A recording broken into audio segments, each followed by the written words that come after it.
जो सबकी प्यास मिटाता है, जो प्यार और प्रेम का पानी सबको पिलाता है।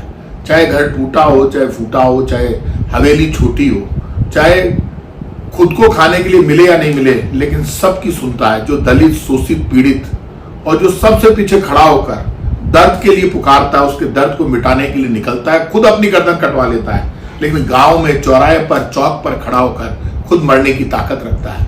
वही तो ठाकुर का कुआं है। क्या गुनाह कर दिया ठाकुर के कुएं ने? ठाकुर के कुएं ने सबसे बड़ा कुछ काम किया है तो देश के लिए, धरती के लिए, मां के लिए, स्वाभिमान के लिए, धर्म के लिए, सच्चाई के लिए हमेशा आगे बढ़कर अपनी गर्दन कटाने का काम किया।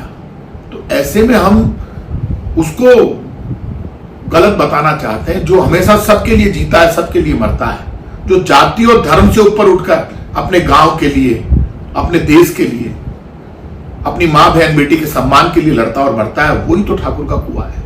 और आप मुझे ये बता दीजिए, जब भगवान राम सबरी के झूठे बेर खाते हैं, भक्त शिरोमणि मीरा के गुरु कौन? गुरु रैदास। और जब महावीर स्वामी और भगवान बुद्ध निकल जाते हैं, और जब राजा हरिश्चंद्र खुद जाकर शमशान में काम करते हैं सत्य के लिए, और अपना मांस काट कर भी खिला देते हैं लोगों की भूख मिटाने के लिए, अपने बच्चों को अनाथ हो जाते हैं, तो ऐसे में इतना, चाहे कांग्रेस हो या बीजेपी, हमें एक बात समझनी पड़ेगी, ये देश जाति और धर्म के नाम पर नहीं बांटा जा सकता।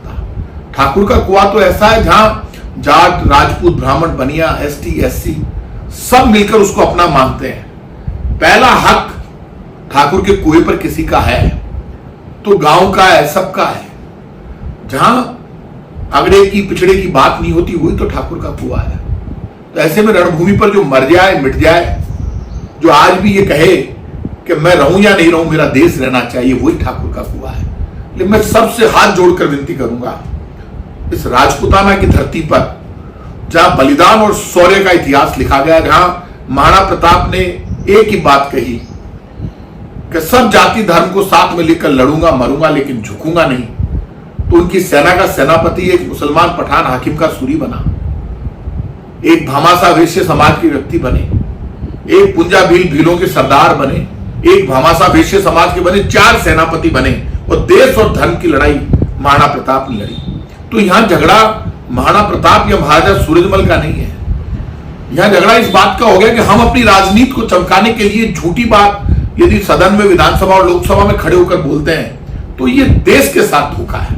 और धोखा, देश के साथ धोखा करने का, जातिगत टकराव खड़ा करने की कोशिश करने का, धर्म में टकराव खड़ा करने की कोशिश करने का अधिकार ना बीजेपी के नेताओं को है, ना कांग्रेस के नेताओं को है। हम जातिगत मर्यादा हमें रखनी पड़ेगी। खाचरियावास की धरती के मिठोड़ी कुएं का पानी पूरा गांव पीता है, वहां ना कोई अगड़ा है ना पिछड़ा है। सबसे पहला अधिकार किसका? जो पीछे रह गया, दलित है, शोषित है, उसका।